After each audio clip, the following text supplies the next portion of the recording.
En juin 2022 a eu lieu à l'École nationale supérieure d'architecture de Montpellier la conférence internationale Architecture et patrimoine contemporain, réhabilitation autour de la Méditerranée. Cette conférence a été enregistrée grâce au soutien de l'Union des architectes de Méditerranée, l'UMAR, de l'École nationale supérieure d'architecture de Montpellier, l'ENSAM, et des chercheurs et des intervenants. Vous allez retrouver ci-dessous l'ensemble des modules vidéo qui vont vous permettre d'accéder à la ressource de cette conférence. Je vous souhaite un bon visionnage.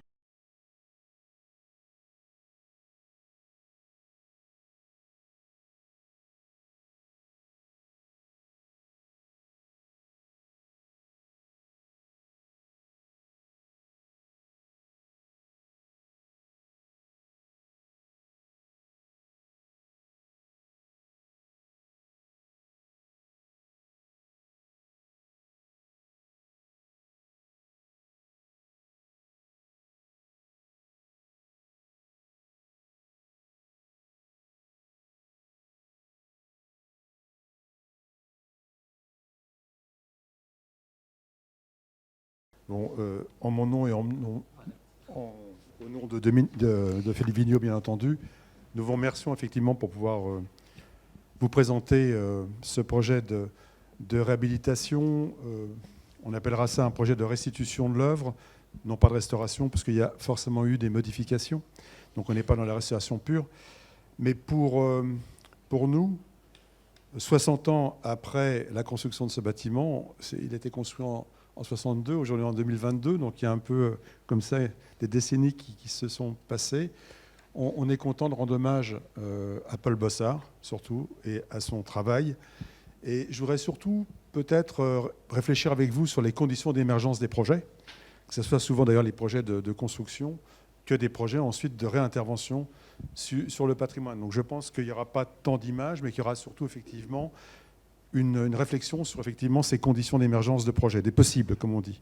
Ça a commencé d'ailleurs par Paul Bossard, puisque Paul Bossard, trentenaire, pas encore diplômé, va en fin de compte réaliser sa première œuvre, qui est une œuvre de 150 logements, et qui est sa plus grosse œuvre de sa vie quelque part, puisqu'ensuite il fera d'autres réalisations, mais il finira ensuite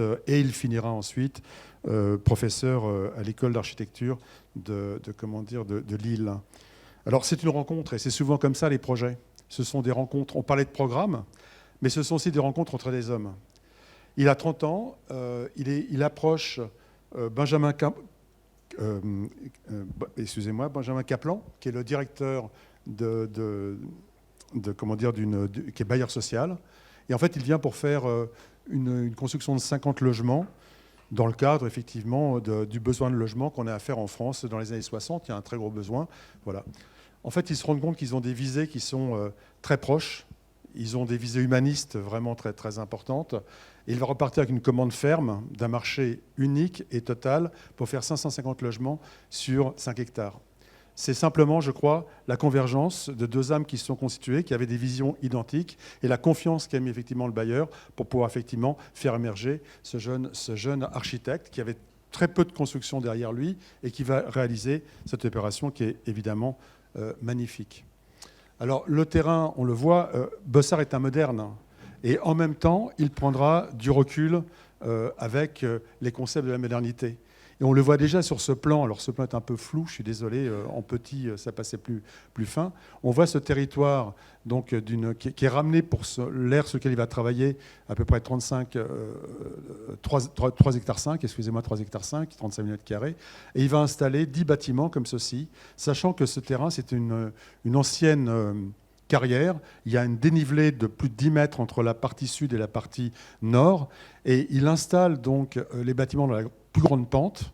Et il va légèrement les mettre en éventail, ce qu'on ne faisait pas dans les plans masses de l'époque, puisqu'on appelait ça des Mondrians, puisque c'était évidemment l'équerre parfaite qui était là. Lui, il va légèrement décaler les choses.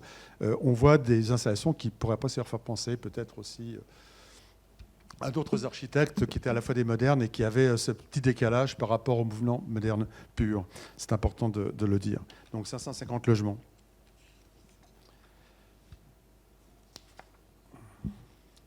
Il va les traiter il va les traiter donc avec une architecture dite brutaliste, c'est-à-dire qu'il va utiliser 3 matériaux pour réaliser ces bâtiments. Un béton qu'il va appeler un béton-pierre, en fin de compte, parce qu'à la fois il fait du préfabriqué et à la fois il va inclure, on verra comment tout à l'heure, des pierres naturelles, des schistes notamment et des ardoises, dans certaines parties, notamment dans les bandeaux, effectivement, qui font les allèges du bâtiment. Ensuite, c'est du bois qui vient évidemment tempérer la brutalité du béton. Et le verre, puisqu'on le voit, les façades sont très vitrées, notamment les façades ouest, qui ont quasiment tous les séjours, qui portent tous les séjours, sont totalement vitrées par des baies vitrées qui sont faits en résineux, avec les allèges qui sont faits d'ailleurs aussi en verre transparent. Enfin, c'est un verre, c'est du Dravel, c'est des verres armés à l'époque. Et on voit qu'on rentre dans une rusticité aussi que ne porte pas toujours forcément effectivement le mouvement moderne à l'époque. Donc il y a aussi se déhancher, c'est à la fois être moderne, mais à la fois effectivement être dans une situation où la rusticité va amener de l'émotion par rapport à la lecture des bâtiments. Donc les bâtiments réalisés, que nous n'avons pas connus comme ceci, puisqu'une première réhabilitation, c'est comme toujours, quand on vient, on a souvent eu déjà une première intervention sur les bâtiments. C'était ces bâtiments qui s'implantent, on voit déjà la topographie, vous voyez là, déjà entre 2 bâtiments, on a presque 4-5 mètres. Donc on voit en bas des sous-bassements, non porteurs d'ailleurs, qui servaient, et Paul Bassard le dit dans ses écrits, en fin de compte, il souhaitait, c'est des caves, mais en fin de compte, en retirant une coque, on aurait pu très bien faire une activité dans ces parties basses de ces bâtiments.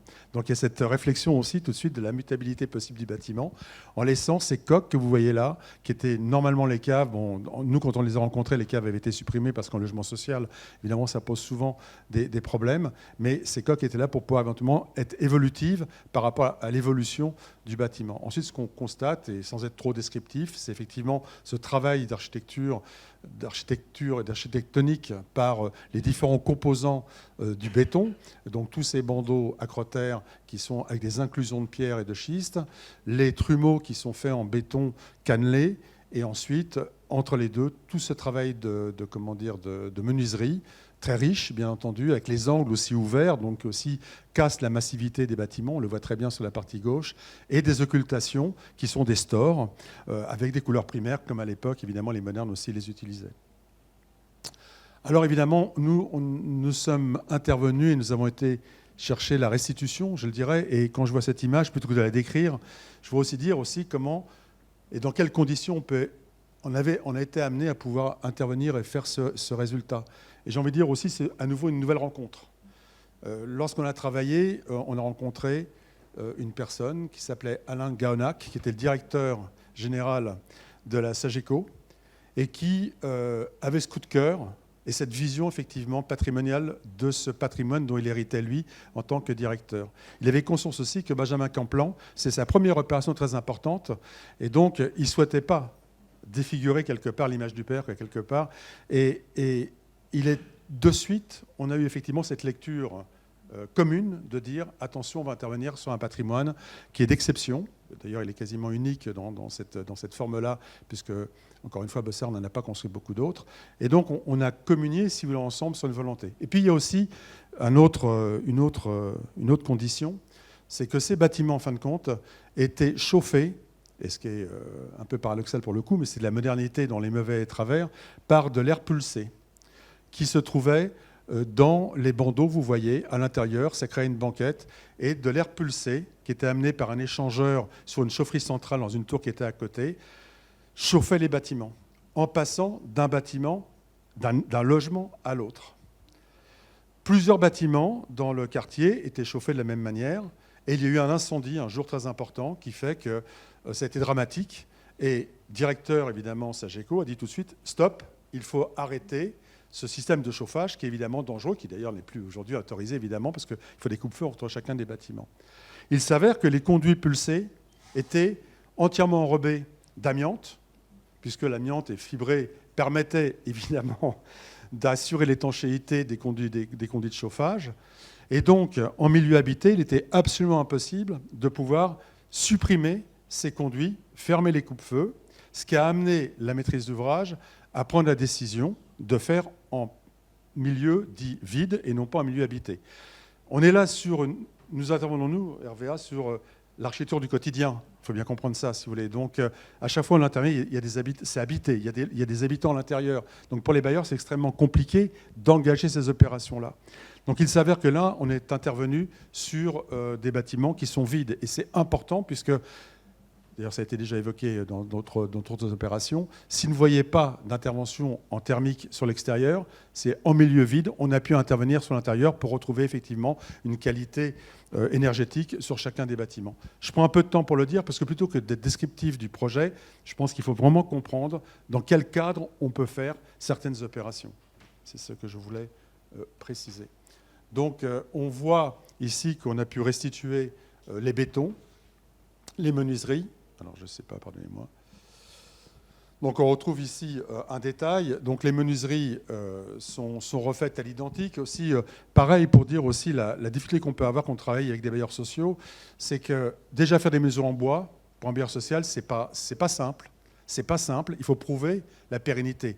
Aujourd'hui, on est dans une tendance très forte. Le bois revient en force. Mais encore une fois, on a fait ces études-là maintenant, il y a maintenant plus d'une dizaine d'années. Croyez-moi, c'était déjà compliqué.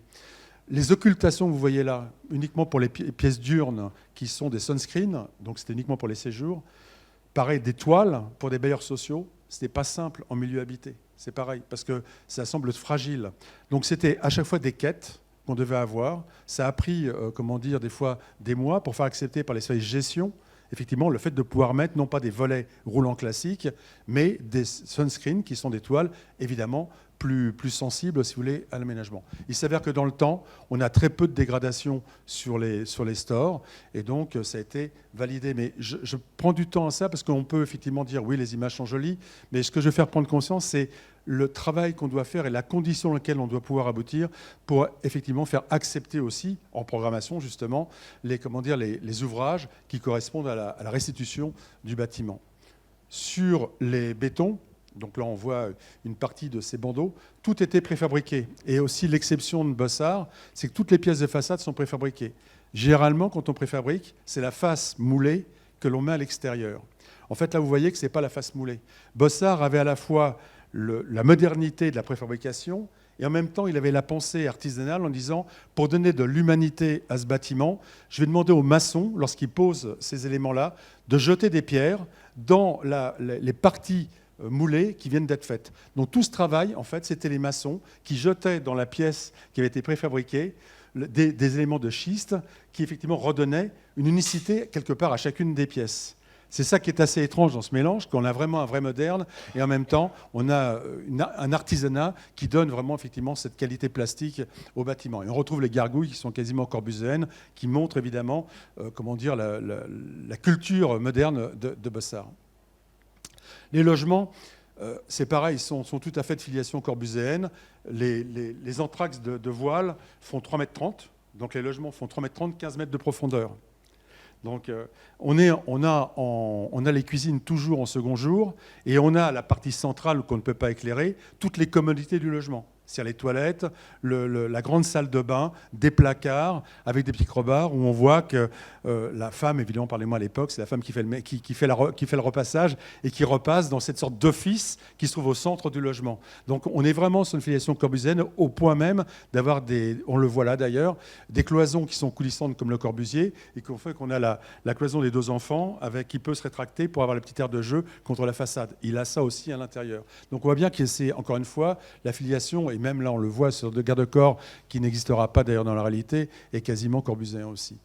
On a réussi à redonner toute la valeur à ces bâtiments. Là, c'est un témoin qu'on a fait, où d'ailleurs vous pouvez voir qu'il n'y a pas les façades encore, les menuiseries en bois, parce qu'on était sur uniquement un témoin pour décider les bailleurs de se lancer dans et les élus aussi de se lancer dans la réhabilitation. Et donc on n'avait pas encore engagé le choix des menuiseries. Mais c'était pour donner aussi toute la luminosité, toute la qualité. Vous voyez la petite banquette que vous voyez, en fait c'était les gaines dans lesquelles passait l'air pulsé, et qui deviennent une banquette, si vous voulez, pour que les gens s'assoient dessus, si vous voulez, contre les éléments. Alors aussi, ce que dit Bossard, évidemment, l'œuvre est globale, l'urbanisme est indissociable de l'architecture. Donc ça aussi, il travaille sur une carrière qui fait 10 mètres de dénivelé et il va construire entièrement un paysage. Alors le paradoxe, c'est que lui, quasiment, le paysage, il ne l'aura pas connu, puisqu'on plante un arbre, il faut 20 ans 30 ans pour qu'ils prennent sa dimension. On voit là les éléments qui sont les petits sujets qui sont plantés. On voit son attention aussi pour des abris, pour des jeux, etc., les jeux d'enfants. On voit les entrées. Les entrées sont aussi des mouvements modernes, c'est-à-dire que l'immeuble, il n'y a pas une façade rue, une façade, parc ou intérieur. Ce sont des halls traversants à l'époque, si vous voulez. Il n'y a pas d'adressage, on rentre d'un côté comme de l'autre. En réalité, quand on trouvera la situation, nous, comme beaucoup de bailleurs, l'entrée aura été effectivement remise que d'un côté, puisque ça évite effectivement aussi les violations de passage, si vous voulez, à travers les entrées. Mais on voit toute cette prise en compte des aménités résidentielles qu'on doit donner à des enfants, les bacs à sable, qu'on aimerait bien des fois peut-être remettre aussi dans le quartier, les échelles et tout ça. Mais on ne voit pas encore les arbres. Il faudra attendre ce qu'on a, nous, quand on a connu, 30-40 ans, pour voir la maturité des sujets et voir tout l'équilibre qu'il y a aussi entre l'architecture et les sujets qui ont été retenus. Et il est intéressant de voir que sur ce patrimoine-là, on a beaucoup d'essences naturelles, des pins, des sapins, des bouleaux, pas des arbres taillés, pas des arbres à boules. Et en fait, on est vraiment dans un paysage puisque le béton est presque un béton pierre. Et dans certains cas, la confrontation de ce béton très rustique avec le végétal donne vraiment une transposition, si vous voulez, où on est loin de Paris, on est loin de Créteil, on est presque dans des lieux qui sont très, très naturels. C'est assez étonnant. Alors évidemment que nous, on a dû aussi rentrer dans les réglementations. Vous voyez là, cette allée qui est là. Simplement, c'est des questions de réglementation incendie. Ces bâtiments, évidemment, ne sont pas conformes au dernier décret. On a fait des voies d'échelle. C'était une obligation. Donc, on a essayé effectivement de diminuer l'impact en faisant des fois des allées qui étaient effectivement fractionnées pour pouvoir ne pas avoir effectivement ces 4 mètres d'échelle. Mais on a toujours conservé au maximum les éléments végétaux. Et au contraire, on a essayé de les magnifier à l'intérieur de cet ensemble-là. Voilà, on retrouve aussi tous ces éléments de descente, d'altimétrie, qui fait que les bâtiments, il y a toujours le ciel aussi qui émerge entre les bâtiments, et ce qui donne aussi beaucoup d'agrément à cet ensemble. Et je vais terminer pour cette image qui est très belle, parce que aussi on voit très bien le jeu des arbres avec les façades. Voilà, merci.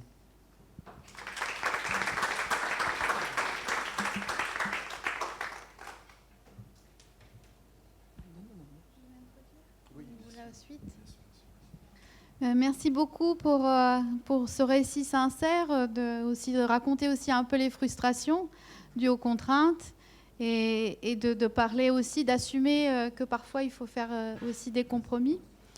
Nous avons commencé ce matin par écouter Bernard Desmoulins qui nous disait que la réhabilitation était le pas le plus important pour le développement durable. Vous avez une grande expérience sur la réhabilitation de grands ensembles, de travail sur l'ANRU. On sait qu'on a beaucoup démoli pendant ces dernières 20 années de ANRU. Donc, ce que j'aimerais, c'est que vous nous présentiez un petit peu d'autres projets, votre expérience sur ces sujets de réhabilitation, de comment on met aux normes sécurité, accessibilité, toutes ces contraintes aujourd'hui liées aux nouveaux usages, les locaux vélos, des choses qu'il faut aussi intégrer maintenant dans les projets pour que les gens puissent vraiment y vivre et s'y sentir bien. Écoutez, merci pour... on entend, oui. On entend, oui. Oui, bien sûr. Bien sûr, bien sûr. Bien sûr.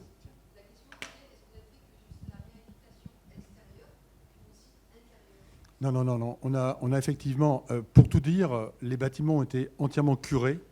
Alors pour le coup, toute la structure était en béton, puisque c'est du voile béton à l'intérieur. Tous les bâtiments ont été curés et tous les organes techniques ont été changés. On a aussi, dans certains cas, ramené, en jouant avec la typologie des logements, on a pu ramener pour certains logements des cuisines en façade. Parce que la cuisine en second jour, c'est bien dans le concept. C'est pas toujours facile aussi, parce qu'elle est forcément ouverte sur le séjour, vous le comprenez bien. Donc c'est pas toujours facile. Mais on l'a fait assez peu, parce que c'était très coûteux, en fin de compte, de faire ça. Donc on a permis à la maîtrise d'ouvrage d'avoir une typologie variée par rapport aux typologies, parce qu'on avait quand même la répétition des typologies. C'est aussi ça qu'on a souvent dans cette architecture, quoi, si vous voulez. C'est des effets d'empilement. Donc, en faisant comme ça des déclassements de logements, on a pu ramener des cuisines en façade. Mais surtout, tous les logements ont été refaits à neuf. Alors, pas dans la qualité que vous avez pu voir du logement témoin. Le logement témoin était là pour être un déclencheur. Et dernière petite anecdote, mais c'est important de le dire, il faut savoir que Laurent Catala, qui est pourtant un personnage public important, vous l'avez peut-être connu. Il a été, Laurent Catala, ministre de la politique de la ville, non, non. Oui.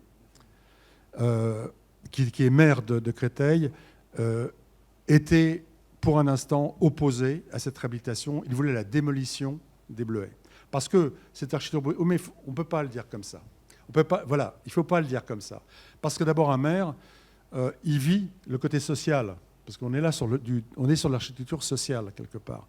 Et c'est des quartiers qui vivaient difficilement parce que le patrimoine avait vieilli, tout simplement. Si vous voulez, la grande réhabilitation n'avait pas été faite. Il y avait fait des réhabilitations, mais pas des grosses réhabilitations. Et donc, il y avait eu des échauffourées assez dures. Et donc, c'était pour lui un quartier très marqué. Et puis, la culture de l'architecture brutaliste, pardonnez-moi, il faut la comprendre. Comme l'architecture moderne manifeste, il faut la comprendre, si vous voulez. C'est-à-dire qu'il faut transposer. Pourquoi on en arrive là? On en parlait tout à l'heure, action-réaction. Pourquoi on réagit? Pourquoi Bossard réagit avec une architecture rustique alors qu'il est moderne par rapport justement à l'architecture manifeste moderne des années 40, voilà, où là, on a des boîtes à chaussures. Pardonnez-moi, c'est un peu ça. Donc les élus ont cette crainte souvent et ne comprennent pas. Quand ils voient le logement témoin, ils comprennent l'intérêt du logement parce qu'on est sur les logements traversants, étroits certes, mais profonds, distribués par le palier au milieu du logement, la meilleure desserte pour faire un 3 pièces, où on rentre au milieu, on a les commodités, on a cuisine séjour d'un côté, chambre de l'autre côté. Logement traversant, c'est ce qu'on cherche tous maintenant et qu'on n'arrive pas à faire nos architectes parce qu'on nous demande de faire des bâtiments de 15 mètres de profondeur, vous le savez, comme nous. Donc en fait, on voit que quelque part, cet architecture est précurseur quelque part de là, il faudrait qu'on aille maintenant pour retrouver de la ventilation naturelle dans les logements, vous comprenez. Mais on a donc entièrement refait l'intérieur et on a fait aussi 4 millions de travaux de résidentialisation sur les extérieurs puisque Bossard n'avait pas prévu évidemment la voiture à l'intérieur. C'était à l'époque, il y avait très peu de voitures. Elle avait été rejetée à l'extérieur et on a dû quand même, avec un taux quand même d'équipement assez faible, réintroduire, sinon il y avait du stationnement sauvage à l'intérieur. Et donc il y a eu un budget de 4 millions pour remettre en état, si vous voulez, tous les espaces extérieurs.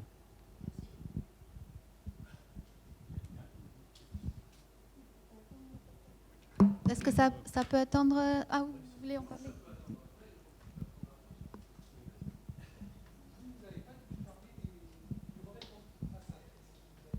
Merci. Vous avez raison. Pas de problème. J'y vais ou tu vas? Allez-y. Juste un mot. Merci pour la présentation et puis ce que vous avez montré. Avec Docomo, on a visité l'opération, on la trouve extrêmement intéressante dans le contexte difficile que vous avez décrit. J'ai 2 questions. Vous montrez une photo avec la polychromie initiale.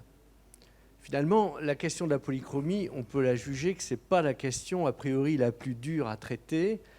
Et donc ma question est très simple, c'est de savoir pourquoi finalement la question de la polychromie initiale, qui aurait pu contribuer assez facilement à restituer une partie de l'aspect extérieur, voilà. Est-ce que c'est une question qui a été discutée? Est-ce que finalement c'était l'objet peut-être de conflits? Ou voilà, pourquoi finalement une chose qui a l'air relativement simple, on n'est pas allé jusqu'à la restitution?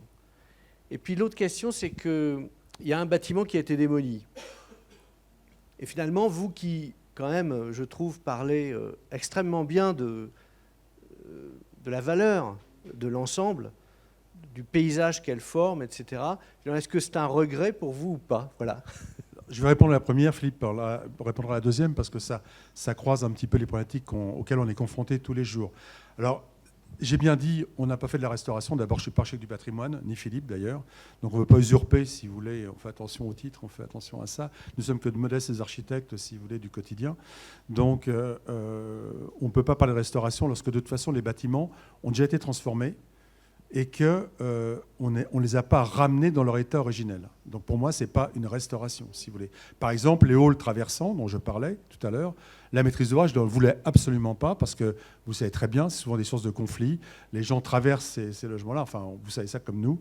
Et donc là, pour le coup, il y a des limites justement qu'on rencontre, si vous voulez, avec les maîtres d'ouvrage, et on les comprend. Et on les comprend parce que lorsqu'on voit l'investissement économique qui est fait dans cette opération, c'est une opération à 60 000 € du logement, si vous voulez. À l'époque, si vous voulez, on est à un peu plus d'une moitié d'un logement neuf. Donc pour un élu qui n'aime pas ces bâtiments-là, il trouve insensé de dépenser autant d'argent, alors que pour lui, si vous voulez, ce sont des bâtiments qui n'ont pas de qualité, si vous voulez, à venir. Donc, il faut faire attention. Donc, je crois que c'est ça. Sur la question, comme on n'est pas en restauration, on fait toujours attention à pas non plus faussement copier, quelque part, pardonnez-moi du terme, mais ce qui a été fait. Parce que ce qui a été fait à l'origine, c'était des stores. C'est les stores à projection qu'on avait dans l'ensemble, qui étaient très agréables. On tirait une petite ficelle, et donc on le gérait selon, effectivement, vous cherchiez tout à l'heure le terme, et je ne l'ai pas encore retrouvé, j'y pense, le petit modèle qui permet effectivement de comprendre les ombres portées. Vous cherchez le terme, et je l'ai encore perdu moi aussi. Mais on peut exactement ajuster, si vous voulez, en fonction de la saison et de l'orientation.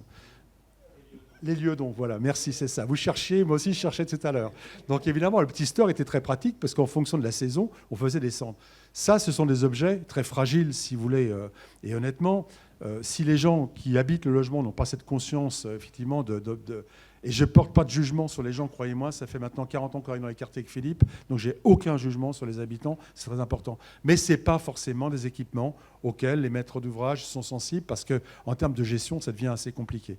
Donc en faisant effectivement des stores qui étaient totalement différents, qui étaient comme des volets roulants, mais avec une toile store screen pour les parties diurnes et pas pour les parties nocturnes, si vous voulez, on n'avait pas envie d'aller rechercher forcément, si vous voulez, la déclinaison classique des 3 couleurs primaires que faisaient tous nos modernes, quoi, si vous voulez. Voilà.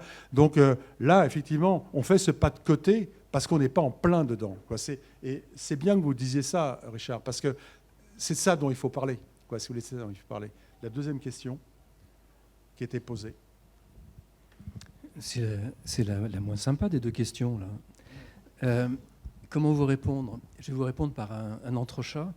À la limite, plus qu'un pas de côté, c'est qu'on est super content d'avoir sauvé l'ensemble des bâtiments. Voilà. Hein, le fameux bénéfice-risque que chacun connaît, soit dans les périodes de guerre, soit en période de pandémie, on le connaît sur chaque opération. Et j'ai envie de commencer quasiment comme ça, alors que ce n'était pas du tout prévu, mais je pense qu'il est rare, je cherche même pendant que tu parlais, Dominique, et comme on est bavard, on a parlé longuement déjà, je cherche l'opération où le maire nous a dit « j'adore ce quartier ». Franchement, en 30 ans de métier, et comme disait Madame tout à l'heure, on a travaillé sur pas mal de dossiers en rue. À chaque fois, on essaie de sauver ce qu'on peut. Et croyez-moi, il faut se battre, quoi. Il faut se battre pour arriver à sauver un bâtiment. Et ça va être l'objet de notre réflexion que je souhaite commune. Je voudrais commencer par vous remercier d'avoir réintroduit l'Île-de-France dans le bassin méditerranéen, parce que c'était un peu inattendu. Mais c'est vachement plaisant. Voilà, c'est en train de venir. C'est en train de venir. Dans moins de 15 ans, vous aurez absolument raison. Et croyez-moi, dans les nouveaux projets, on commence déjà à modifier les biotopes, enfin tous les végétaux, parce qu'on sait que les biotopes vont changer dans nos projets et qu'on est en train d'anticiper déjà les paysages méditerranéens sur nos bâtiments parisiens, ce qui est complètement loufoque, quand même. Voilà. Comme disait Dominique, ce qu'on voudrait, c'est juste apporter quelques observations, des questionnements et des propositions par rapport à ce qui vient d'être dit. C'est-à-dire que nous ne sommes pas des architectes du patrimoine. J'ai envie de dire, nous n'y connaissons rien. Et notre mission, elle est autre. Elle est autre. Je regrette simplement qu'il n'y ait pas plus d'étudiants. Et je regrette d'être trop âgé pour recommencer une carrière d'enseignant. Parce que je pense que, je vais dire de manière très triviale, mais quand la réhabilitation en France, quand le volume financier de la réhabilitation dépasse très largement le bilan de la construction, il faut quand même s'interroger sur la formation des jeunes architectes. Or, avec Dominique, nous avons quand même beaucoup de monde, beaucoup de difficultés à recruter des gens qui viennent, qui sont vachement intéressés par le réemploi. Ils disent « Ah, c'est super, on va pouvoir réemployer les pavés ». Ouais, mais enfin, écoute, mon gars, la réhabilitation, c'est pas uniquement le réemploi de 3 matériaux. Enfin, je veux dire, il y a une prise de conscience forte à développer dans les écoles. Si on a du temps, on ira plus avec la retraite. Ce que je disais avec Jade Tabé aussi, on peut prendre du temps pour aller dans les écoles, accompagner, raconter, montrer des images, donner envie de s'occuper de ce patrimoine moderne. Et là, je voudrais rentrer dans le vif du sujet. On a baptisé notre intervention « L'œuvre et l'ouvrage ». Vous comprendrez pourquoi dans quelques instants. En 2 mots, tu as changé de page, c'est ça? Merci beaucoup. Non, c'est la suivante encore. Non, c'est la suivante maintenant. Non, pas encore. Non, pas encore. C'est celle-ci. Pardon, autant pour moi. C'est-à-dire que je vois tout de travers. Non, c'est bien, c'est bien. C'est pas la mode qui nous a amenés sur la réhab. La réhabilitation, c'est une conscience depuis, je peux le dater parce que j'ai pris le temps de réfléchir à tout ça l'autre jour. Merci de nous avoir invités parce que ça nous permet de revenir aussi sur nos pratiques. En 1997, le Premier ministre de l'époque lance une opération de 500 000 logements en réhabilitation. On se regarde avec Dominique, on dit mais c'est effarant, c'est gigantesque et c'est effarant. On sort à peine de la période de réhabilitation épouvantable que chacun connaît, avec toutes les colorations, et la désignation du logement social et de la grande pauvreté en France, nous était absolument insupportable. Et comme on vient du logement social, on a tout de suite pris la plume, on a écrit à Catherine Trottmann, qui était ministre de l'époque, et en lui disant « Attention, il se passe quelque chose, il va falloir faire de l'interministériel sur la question, enfin, il faut lancer un truc. » Évidemment, ça n'a pas été suivi d'effets immédiats. En 2000, j'ai la chance de participer à une action gouvernementale. Je suis en cabinet et j'organise avec François Barré, le grand directeur de l'architecture que chacun a connu, de l'interministériel sur ces questions-là. Je dois dire que le résultat n'a pas été immédiat non plus. En 2000, en 2002, on commence dans les plus grandes difficultés, et je suis content d'en parler ici, les plus grandes difficultés, je vais revenir dans le sujet, la réhabilitation du Serpentin. On gagne un concours parce qu'on se bat pour qu'il y ait le moins de démolitions possible. On gagne sur le moins de démolitions possible et le moins de massacres possible des bâtiments dans tous les sens du terme. Même si par ailleurs, notre intervention a pu à un moment donné poser des questions, ce que je comprends absolument. Et là, on va en venir assez prochainement au cœur du sujet, c'est comment fait-on pour se parler dans ce pays. On continue. 2005, commence en 2003. Le plan Borloo, 750 000 logements à modifier, 250 000 démolitions. 250 000 démolitions, c'est peut-être plus que la population de Montpellier qu'il faut mettre sur les routes pour les amener ailleurs. Enfin, on était dans la folie complète. Et donc, Dominique et moi, on a écrit, on a fait tous les médias qu'on pouvait pour alerter encore. Ça n'a pas été suivi d'effets immédiats non plus, quoi. Depuis, on s'est consacré à notre métier d'architecte et on s'est dit, bon, puisque par les grands moyens, on n'y arrive pas, on va essayer de se battre au quotidien et on va illustrer nos propos par deux ou trois petites choses. Donc, comme ça a été dit, on n'est pas des ABF. Et deuxième point, nous ne parlerons que du logement parce que nous ne pratiquons quasiment que ce logement parce qu'effectivement, en France, c'est comme ça. Quand vous commencez à faire un truc, on vous met dans le garage, on ferme la porte et vous faites du logement toute votre vie. Voilà, c'est un peu comme ça que ça fonctionne. Cela dit, c'est un bonheur et en plus c'est une nécessité parce qu'il y a eu une construction massive de logements dans la période moderne. On parle de 1 ou 2 millions de logements et qu'il y a donc un travail considérable encore à développer.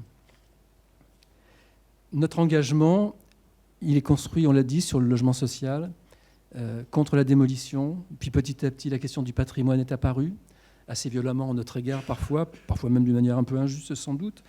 Et puis il y a la question sociale. C'est-à-dire quand on casse un bâtiment, on met 50, 100 familles sur la route, on casse un lien social.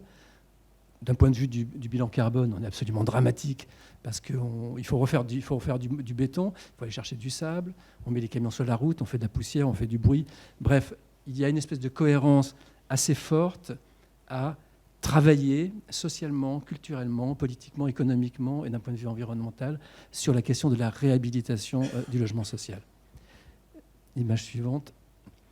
Et il se trouve que nous sommes confrontés quand même à un moment assez particulier de l'histoire. C'est un grand siècle. Il y a eu le grand siècle sans doute royal, mais je trouve qu'il y a le grand siècle de la modernité qui commence sans doute, avec la phrase de Charles Baudelaire qui est derrière moi, que je ne reprendrai pas, en 1863, et puis commence à émerger les premières machines à vapeur, le premier métro va arriver, la modernité est en route. Enfin, ça y est, on commence à croire en la progression quasi illimitée de l'humanité. On sait que d'un point de vue politique et économique, on sait comment ça va se terminer avec le fordisme d'un côté, le collectivisme de l'autre. Et c'est l'image suivante.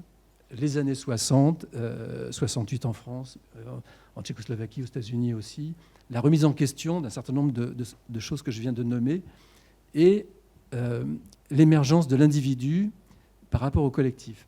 Et ce n'est pas sans percuter le patrimoine dont nous parlons, qui en effet est quand même assez fondé sur la question de la masse, puisque c'est issu des grandes pensées politiques des années 20, la question du plus grand nombre est traitée d'une manière collective. Or, à partir des années 68, on ne va pas parler que des situationnistes, mais enfin bon, il y a quand même tout un courant de pensée qui fait que émerge à un moment donné le désir d'exister pour chacun, le droit de mener de sa vie d'une manière autonome. Et donc, Charles Jencks nomme le 15 juillet 72 à 3h32 de l'après-midi comme heure de décès clinique et conceptuelle sans doute du mouvement moderne.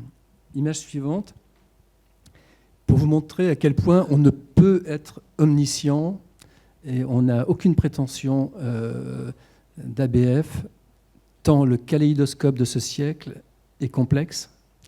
On a en haut à gauche un bâtiment des années 30.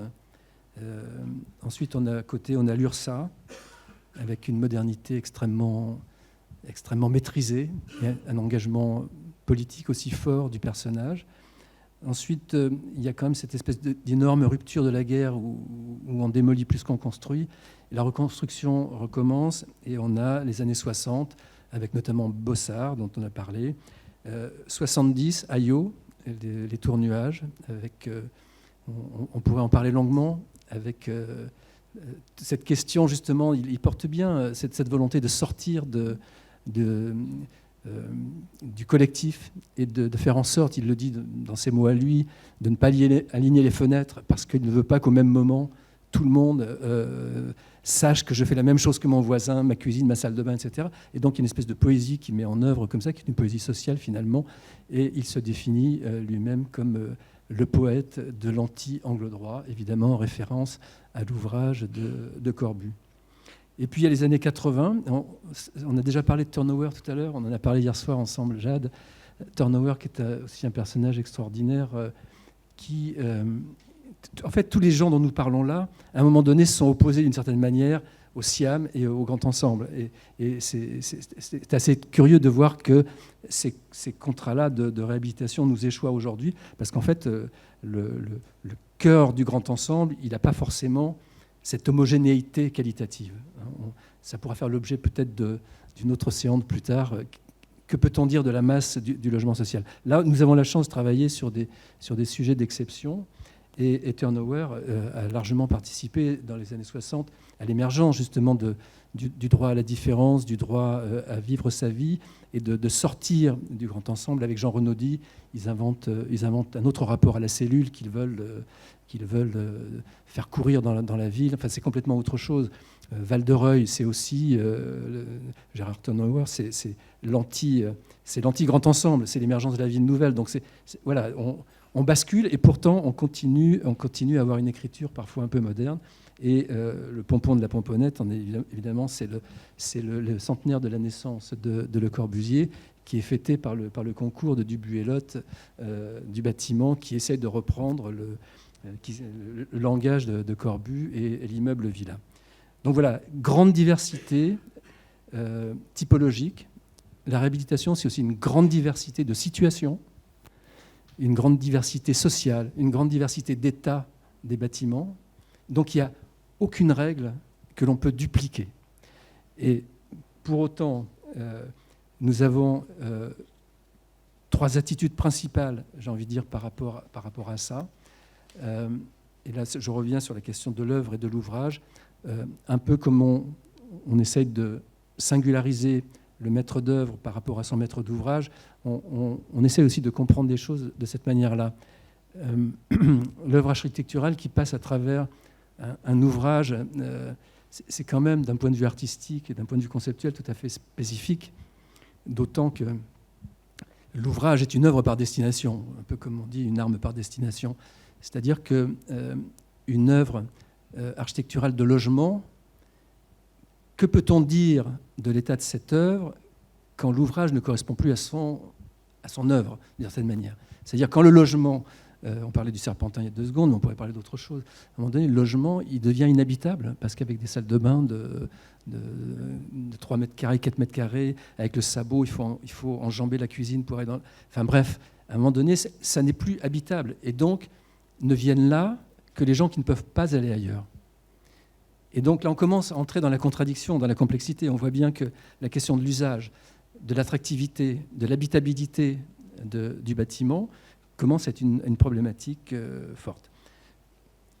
Image suivante, peut-être. J'ai parlé du lien social, je ne vais pas m'éterniser. J'en viens directement aux trois stratégies. On va commencer par la première. On a bien compris que ça a déjà été amorcé par Dominique Renaud, mais aussi par d'autres intervenants, qu'il va donc y avoir le politique, le propriétaire, bailleur social, les habitants, la culture, et en bout de course, l'architecte à qui on donne un programme qui n'a absolument reçu l'aval de personne. Et de ce programme vont sortir 2-3 projets. Comment se distinguer dans les concours, sinon en faisant la connerie la plus énorme possible. Et donc on est devant une difficulté organisationnelle qui est terrible. Et depuis les années 2000, on essaie avec Dominique Renaud de travailler en amont. C'est pour ça qu'aussi j'ai fait un passage en cabinet pour essayer de trouver, en ministériel, pour essayer de trouver des solutions à tout ça. Et on n'arrive pas. Regardez ce qui se passe à l'Assemblée nationale. Là, on fait la même chose au quotidien. C'est-à-dire qu'on n'est pas content de l'Assemblée, mais on fait la même chose. On est incapable de se mettre autour de la table et de dire où dois-je aller d'un point de vue de l'évolution de mon bâtiment, où ne faut-il pas aller, que faut-il conserver entièrement, qu'est-ce qui peut évoluer, qu'est-ce qui ne doit pas évoluer. Cette évaluation-là, chacun dans son coin, on ne peut pas la faire. Parce que mon analyse de diagnostic technique ne sera absolument pas celle de Docomomo d'un point de vue patrimonial. Et absolument pas celle du maire qui a un autre type de problématique. Et encore moins celle du bailleur qui a des dysfonctionnements que vous n'imaginez même pas. Donc voilà, première image. On en a parlé d'un peu loin ce matin, me semble-t-il, Jade Tabé, quand tu as parlé de Perret. Poiret, qui fait le chaperon vert, est un élève de Poiret et il construit un grand ensemble urbain, un peu à la manière de Perret qui refait Le Havre. Et donc, on est appelé pour faire évoluer. Et donc, là, on parle effectivement d'évolution du bâtiment, parce qu'on nous demande de créer de la surface. Voilà. Alors, on est pris, d'un côté, le maître d'ouvrage dit « vous me créez de la surface », et de l'autre côté, vous avez le maire qui dit « je dépense de l'argent, je veux que ça se voit ». Et puis nous qui disons, écoutez quand même, Poiret, c'est pas n'importe quoi. On a appelé ça un classicisme, comment on a appelé ? Bien tempéré, parce qu'effectivement, c'est comme du bac, quoi. Ça tombe, c'est cadencé, c'est nickel, c'est propre. Et on a vu les travaux de nos confrères en concours qui ont été obligés d'essayer d'en rajouter. Et du coup, on voit qu'on perd très aisément cette cadence, on perd très rapidement l'écriture. Donc on a essayé, à notre manière, de répondre à la question qui était posée.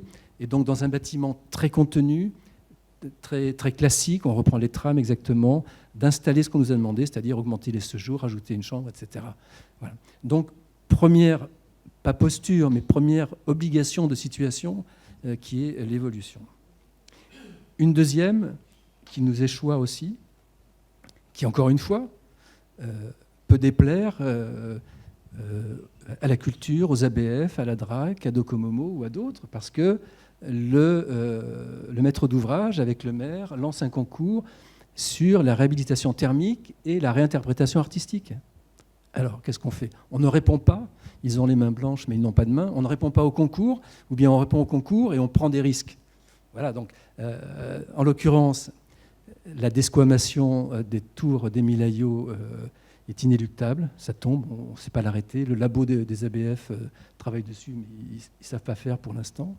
Et donc, il va falloir trouver des solutions pour, en milieu occupé, on ne peut pas virer 1600 familles, il faut pouvoir isoler ce bâtiment qui est une passoire thermique, changer les fenêtres parce que l'eau coule dans les bâtiments, on en est là, et un certain nombre de choses de cet ordre-là. Donc les bâtiments ne sont plus viables, et que faire ? Donc on a fait une proposition Et donc, on est dans la réinterprétation artistique. Évidemment, comme Ayo, nous travaillons avec un artiste contemporain, Pierre Di Ciullo, qui a fait un certain nombre de choses. Il a fait Serpentin avec nous, mais il a fait aussi L'Anneau de la mémoire avec Prost dans le nord de la France. Bon, c'est quelqu'un qui comprend les problématiques. Et du coup, on travaille ensemble sur qu'est-ce qui nous semble acceptable. Donc là aussi, dans le graphisme, c'est par exemple reprendre les fondamentaux de Rieti, c'est-à-dire une gamme de couleurs maîtrisée, c'est-à-dire le jeu. Alors évidemment, on n'est pas Magritte au XXIe siècle, donc les nuages dessinés sur les tours, on est dans un autre type aujourd'hui de représentation, donc on va utiliser du miroitement, des choses comme ça. Et puis un troisième principe qui est celui de la graduation de la densité colorée vers le sol, et plus on monte vers le ciel. Voilà. Donc la réinterprétation, on le cite parce qu'il y a un certain nombre de sujets sur lesquels on ne peut pas échapper à la réinterprétation artistique.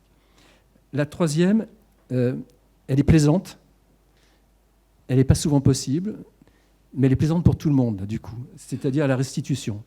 Le logement est à peu près acceptable dans son état. La question d'habitabilité, j'entends. La façade s'abîme, la brique se désagrège, comment peut-on faire? Donc là, on répond à la question, on travaille avec les ABF, on prend le temps de regarder bien la constitution de la façade avec des cadres de l'URSA qui sont très caractéristiques, et puis une peau en brique. Voilà. Et donc on va travailler avec l'ABF parce qu'on peut le faire cette fois-ci, parce qu'on est au calme et on n'a que ça à faire. Et donc on va trouver avec lui l'équilibre de la brique qui convient, le travail sur les cadres qui conviennent, et ce qui nous permet de sortir de ce guêpier, j'ai envie de dire, d'une manière tout à fait honorable. Voilà, on voulait présenter non pas des projets, mais des familles de situations pour qu'on comprenne bien comment collectivement, on se pose la question comment collectivement on peut mettre en place le lieu d'une discussion apaisée, productive. Parce qu'aujourd'hui, ce qui se passe, c'est qu'on avance, et puis il y a une levée de bouclier, ça s'arrête, les gens attendent, tout le monde est mécontent d'une certaine manière. Comment peut-on faire pour que ça progresse ?